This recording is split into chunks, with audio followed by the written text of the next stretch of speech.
This is Young Lawyer Rising, brought to you by the ABA Young Lawyers Division and produced by Maureen Media.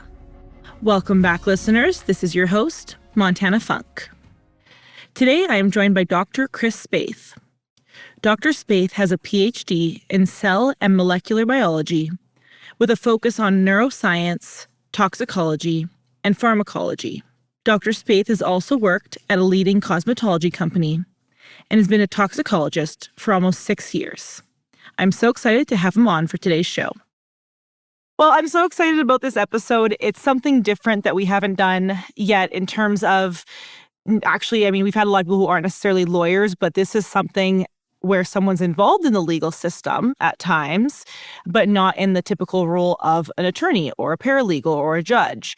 So, that's kind of, I guess, a foreshadowing for our group of listeners here. But just to start this episode off, I kind of want to get you to introduce yourself in terms of what you do and how you actually got involved in that role. So I went to college at Villanova University. I wanted to study science. And I was kind of inspired by these great scientists who worked in the lab and made these amazing discoveries. And I wanted to be one, but I wasn't very good at math. So I took a lot of math courses at Villanova and then took basically my electives in science geared towards getting me into a lab position. I went to UT Austin till 2011. I received my PhD in cell and molecular biology, where I focused on neuroscience, toxicology, and pharmacology. And that kind of got me into science. And then afterwards, I moved to Dallas to do a postdoctoral fellowship at UT Southwestern Medical Center. Spent about 6 years there in the neuroscience department, kind of continuing my work from a different angle that I did in grad school. And then sometime, fourth, fifth year, my postdoc, I kind of wanted my science to matter more. I was studying fruit flies and I discovered some cool things, but my science didn't really matter. I was still 20 years away from any of this helping anybody. You always want your science to matter. So I ended up leaving my postdoc and went to work for Mary Kay Cosmetics. I wanted to use my science to directly affect the people who wore the makeup. And then, after about 2.5 years at Mary Kay, I was doing a lot of repetitive things. It was great that my science mattered, but it was also boring reviewing the same cosmetic ingredients over and over again. So I was looking for something that would keep me stimulated and advance my science. And I applied for a role for toxicology consultant down in Houston. That's what I've been doing since then is using all these science tools that I've picked up along the way to explain how my science can affect people in largely litigation scenarios. So what exactly, for our listeners, is, if you had to describe the science of toxicology in simple terms, how would you describe what toxicology is? Yeah, so toxicology is, the study of poisons. What you're investigating is the dose of the poison, how it gets into your body, the route of exposure, what your body does to it once it's inside, and then how long it takes for that poison to come out of your body. I say poisons because any chemical can be a toxin. It's just the dose and the exposure. Okay. So you said before that you were using your science in some areas of litigation. How, I guess I should say, even when did you realize that you could actually take your love for science and what you're learning and actually apply it to an area such as the law? Realistically, my first day as a consultant. I have to say, I didn't fully understand what I applied to or what I was going to be doing. I had it described to me, but, day one, I received a packet of documents from a civil case. And I was asked, well, this person was exposed to, this toxin in their food. And then they got sick. Does this match up? Does this make sense? And so I had to go through the medical files. And so I started from that day applying it to the law.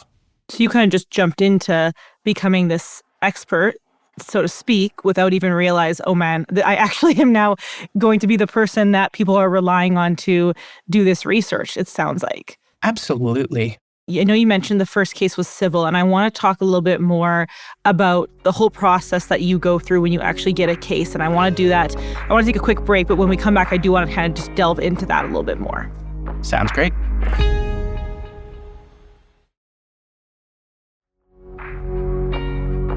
So you said I think you said it was like the first couple of days or maybe right when you started your job, you get a civil case and then you're told, okay, is this line up, right? And I think a lot of the times we see on TV and we see in the criminal shows, Law and Order, stuff like that, you see those big cases, right, where there's an expert, there's a toxicologist, and they have a coroner who does a report and stuff like that. And it's interesting because I think that for the most part, people who aren't involved in your line of work just think of it in terms of that. But can you explain to the listeners, how you said the civil standpoint, what really is the majority of the work that you do as a toxicologist? When I started, I pictured it as, criminal as well. But I would say 90 to 95% of my work is civil. Okay. I have a couple criminal cases and they're fun, but they're different in the way they move. And I didn't know this, I'm not a lawyer. But the whole purpose of a toxicology expert, is to take that science that I discussed, that basis of toxicology, and then apply it in these legal settings to explain, well, this makes sense, this doesn't make sense. And there's a lot of civil litigation out there where, people are taking drugs. There's drugs that come back in a tox report. Did that drug cause the accident? If so, how can I prove that? If not, how can I prove that? And that's kind of the standard that I'm looking at. And so I do a lot of drug and alcohol work. I think you know that. I think our first case, we did one case together and it was a methamphetamine intox. Now, my job is to take all that evidence in. What does the tox report say? What can I glean from the medical files? Because there will be evidence of methamphetamine in your system independent of the tox report, such as increased blood pressure. Maybe liver enzymes are elevated. Maybe you'll see white blood cells changing. Now, maybe there'll be a brain scan. Long-term meth users have definitive holes in their brain on brain scans. So you kind of look for all this evidence, combine it with the circumstances of the accident. Are these actions consistent with somebody who may or may not have been intoxicated by meth? You kind of put all that together to come up with an opinion as to, was this individual intoxicated by meth or impaired by meth at the time of the accident in such a way that it was involved in the accident somehow. So let's say our listeners are tuning in and they're thinking, okay, I have a case, whether it's civil or criminal, and they're like, I think that potentially a toxicologist could be good for this, but I don't know. It's, not a standard, let's say Schedule II substance, but something different. How would a lawyer who's listening and thinking, do I need a toxicologist? How would you give them advice to go about actually reaching out to one, finding one, even making that initial inquiry of, is this something I even need for this case? Take this with a grain of salt for what it's worth. I always think you should call the toxicologist. If you have a question, if there is some chemical that may have affected somebody in some way, call the toxicologist. Okay. Usually the initial calls, in my practice, I don't bill for them. If you're just calling to say, hey, this person touched this chemical and then they have an injury that they're attributing to the chemical. If I know what the chemical is, I can give you a quick heads up as to, well, that chemical's inert, it wouldn't have caused that, or, well, that chemical is pretty dangerous and they probably shouldn't have touched it. Okay. Same with drugs. We found this drug in their system, be it illicit or prescription. Does this drug cause problems? I've answered that question on blood thinners, on antidepressants, without illegal narcotics. I do a lot of THC work. Interesting. Okay. And, a lot of times we'll get a positive THC result on a urine test, and they'll say, well, does that mean they were impaired? Well, I have no idea. It's usually the answer. And it goes into understanding the specifics of the chemical you're talking about. So do you think on your side of things, being the expert, is there anything that you've seen from an attorney that has made you maybe proceed with caution taking a case, or is there advice you have to attorneys listening that you can give them about how you actually go about creating a relationship with somebody that you want to retain? Yeah, the biggest thing for me is let me be objective. I want to look at the data. I love hearing your case summary, but I'm not going to say what you want me to say just because you want me to say it. My job is to look at all the evidence and come up with a conclusion based on that science. Sometimes there's information that clarifies, but don't tell me, I want this opinion, can you give it to me? Because I'm probably going to say no, even if I could, just because that's not the type of attorney I want to work with. Yeah. And I know in the case we worked together, the opinions that I gave were not all positive for you. You knew the bad news, you knew the good news. I want to be able to deliver both, and I think that's the best way to develop a relationship, is to understand this is good, this is bad, and then you form a way to proceed in your own case. I'm here to deliver trust. I'm here to deliver the science. The second part comes into sort of like the Daubert-Frye standards. It's my understanding that there's a lot of Daubert challenges that happen. Mm-hmm. And I don't always know about them for me. Sometimes they're dismissed.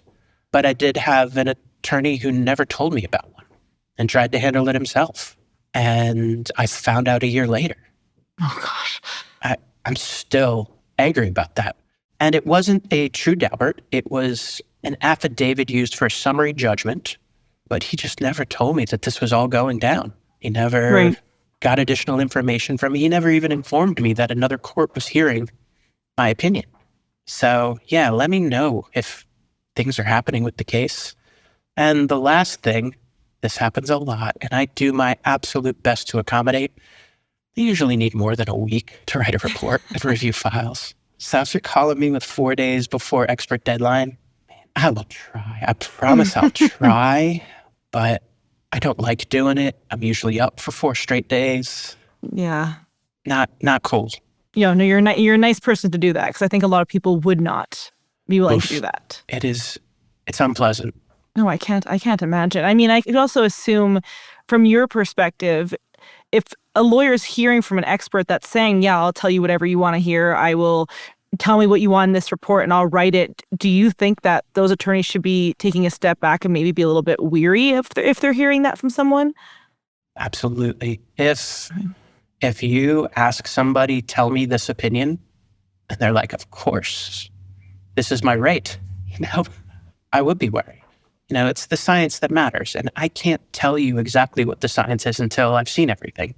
Right. It seems kind of like, one, there would probably be some ethical issues there if you're asking your expert to write something, whether or not it's true. And it also seems self-serving in a way to give someone an answer, because as you're saying, if this is all about science, then it should be backed by science, as they say. And if you're getting an answer that's not, how can you then support that? Especially if, I'm sure in your position, you're called to testify or have a report you need to defend. I can imagine it gets difficult if there are people who are just putting whatever in there and it's not actually what the research is saying. Absolutely. It definitely becomes a problem, and I've been asked to rebut other experts' reports. Those are easy rebuttals to write in a lot of ways, but they're never fun. I always feel bad doing them. Absolutely. And you mentioned a couple of different things that you've done, and I think this is a good segue because I want to take a break, but I do want to make sure we touch on what you actually can do in your whole area of work. So let's take a quick break and then let's jump into that.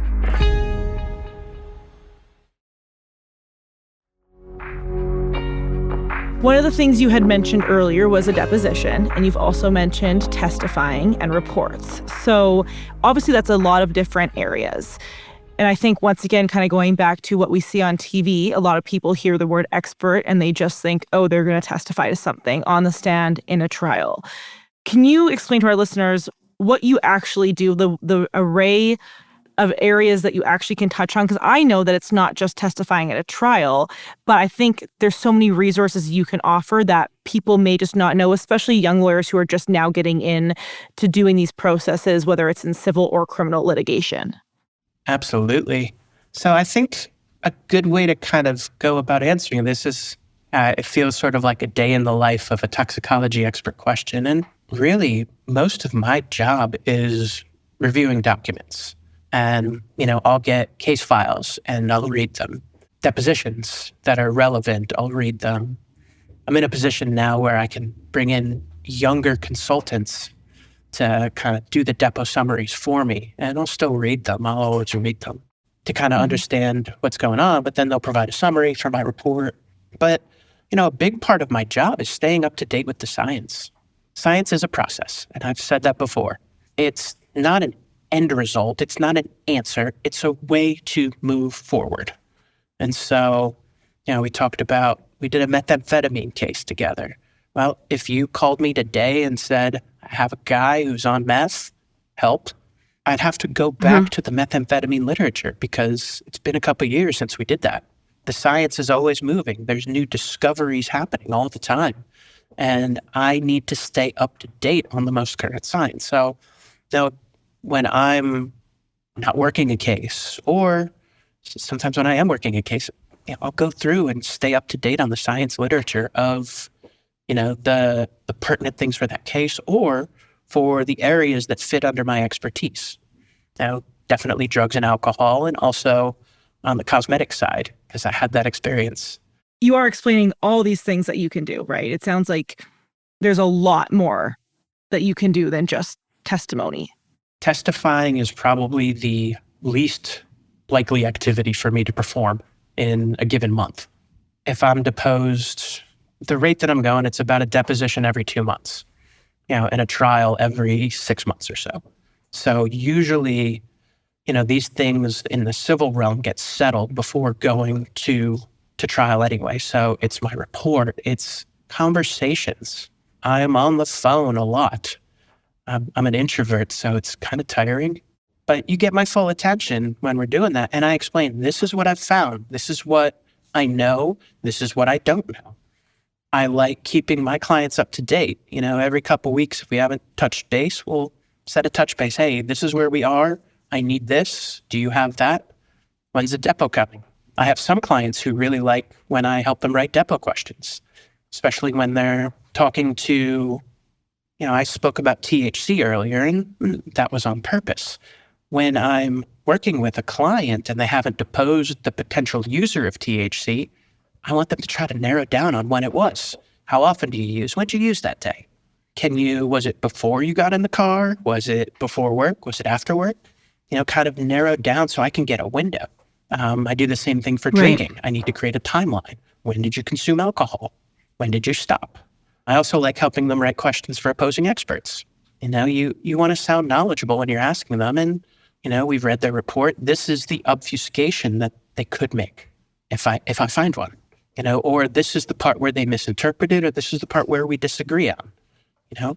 This is where you should pin them down. So we do a lot of those calls. Those are fun. Fun. I was going to say fun. I mean, do you think that, and we briefly talked about when you hear from an expert that's just going to jump to whatever conclusion you want, but do you think that there's also other things attorneys should be looking for when finding experts that would also give you caution? Because I know you're talking about staying up to date with science and, having these conversations being timely, right? I'm sure people who are going to come across experts who maybe not be as legitimate as of a source as others. And do you have any opinions that you can offer or advice to the attorneys listening who maybe they get, one of the partners says, hey, go find an expert on this, right? That was something that I had to do when I was starting out. And that you can tell them, hey, look, these are the things you should probably watch for that maybe make it that person is not necessarily super legitimate. Absolutely. I think that there are some things. One of the biggest things is to take a look at their CV. Do they have experience that, can be related in a way? An example, I studied neuroscience. I know how neurons work. And I was trained, in understanding the mechanism of action of drugs, but also of all neurons.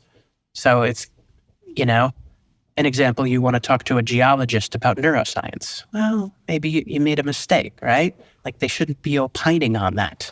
Right. So you always want to think about the lane that you're trying to get the answer from. I am not a medical doctor. I can't diagnose. So if you're asking me, can you look at this person and tell me, do they have these symptoms? No.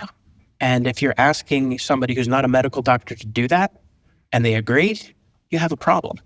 And so a lot of it is paying attention to their background and kind of understanding what is their lane.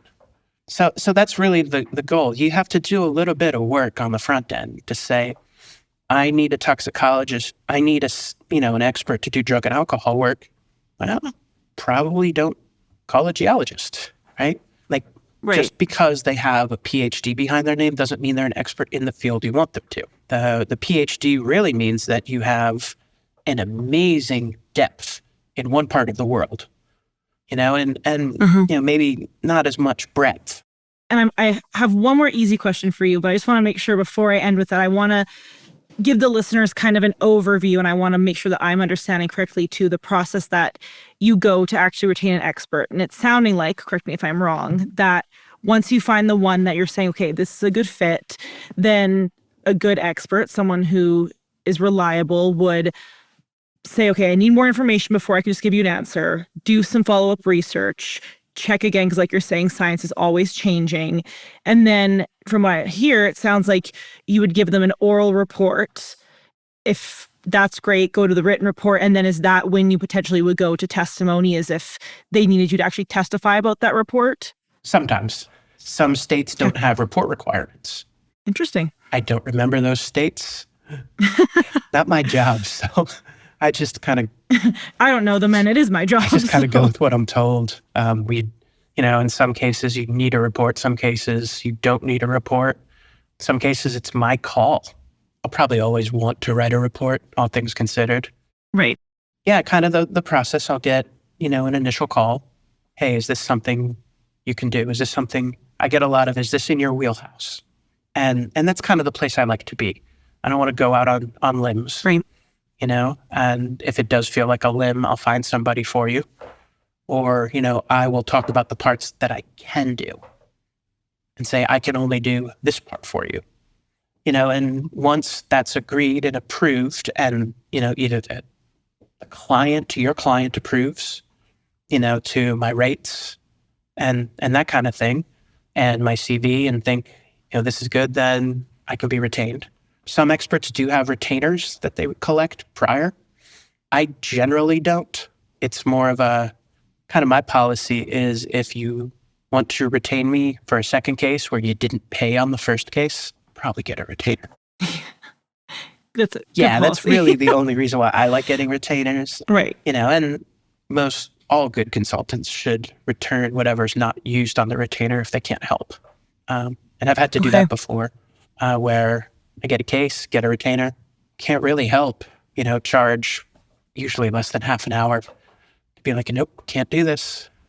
Here's your money back. Right. My company hated me for it. For just being nice and giving them back the money that you didn't use.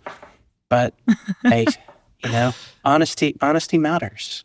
And, I believe that, truth, honesty, science, all that stuff matters. So after the retention process goes through, then I'll get the case documents. So one real big piece of advice that I have is, don't send the expert all your case files until they've cleared conflicts, because otherwise you'll conflict them out.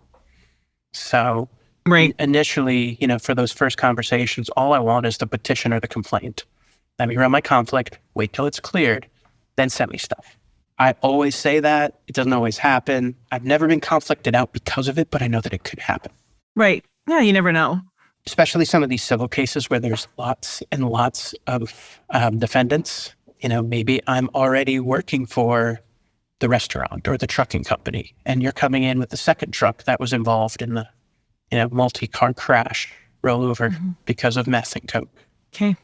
It's happening. Okay, so conflict check, then retain, and then you can kind of get to work. And then I can get to work on the files. In terms of files, like, I don't need everything all the time, right? I always say the more data, the better. But a good example is rehab files. If we're looking at an intox accident, I don't need long thousands of pages of the rehab the next year. Probably not going to inform me on whether or not they were intoxicated at the time of the accident, right? Right. If you want me to actually talk about those and see, did they continue to use drugs that impacted their rehab, then send me the rehab. But usually I'll just ignore them. Yeah. And so once I see all that, then I'll go into the science and do, my lit searches, Scientific journal articles are essential. If they're citing things that aren't scientific journal articles, if it's like USA Today or TikTok, or I'm using like terrible the lingo. Yeah, good Lord. Yeah, but there are scientific journals, that are good, and your expert should be citing those and referencing those. And that's what I'll do is go to the National Library of Medicine online, pubmed.gov, and start looking for papers that generally are consistent with that, not generally, but need to be consistent with the science. Not all science is going to agree on everything all the time, but you're looking at what is the major direction the science is going. Right. And that's vital. And then, once all that's done and I have my science papers and my summaries done, we'll have a conversation about, hey, these are my opinions. Usually I like to have a minimum of 3. I think the most I've had is 14. Wow. Multi-drugs. Oh, okay. Yeah, you break down each drug into an each opinion, drug, yeah. And then you put them all together. And then, I write the report. And after that, wait for a deposition. And then usually there's mediation. And then most of the times they settle. And if they don't, then we go to trial.